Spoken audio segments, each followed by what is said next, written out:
sabi niyo yung una, titignan muna kung tama ba yung pagkakaaresto, 'di ba?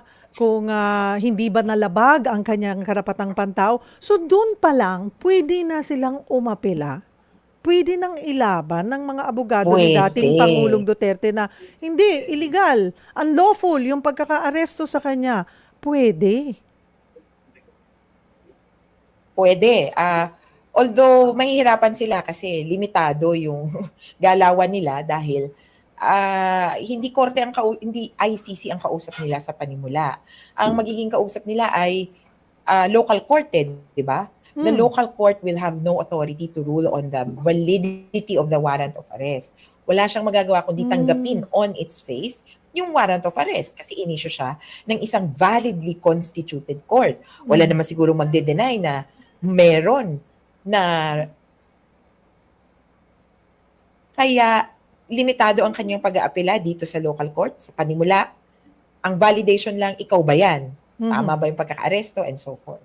Mhm. Puwede pa rin, kaya pwede si Duterte na kapag magsisimula na or nandun na siya sa custody ng court, pwede niyang questionin ulit-ulit ang jurisdiction ng ICC and so forth. Marami siyang sinasabi dyan eh. Noon pa man, ito na yung pagkakataon. Mhm. Kaya interesting at saka excited kami na harapin ito dahil finally hindi na lang sa sa balibalita, hindi na lang sa court of public opinion, kundi sa isang totoong korte na kayang magpasya finally ano ba talaga, sino ang tama sa ating dalawa.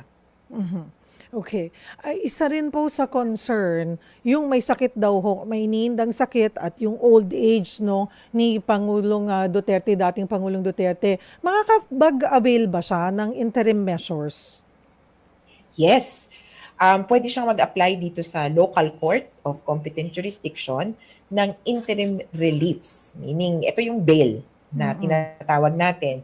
Pwede siyang magsabi na mahina ako, ganito. Pero very exceptional circumstances, ginagrant ang bail dahil napakaganda ng facility eh. Yes. Napakaayos, napakataas ng standards, 24 hours may healthcare. Kung may iniinda ka, maghahanap ka agad ng espesyalista. Kung gusto mo ng doktor mo, gagawa ng paraan.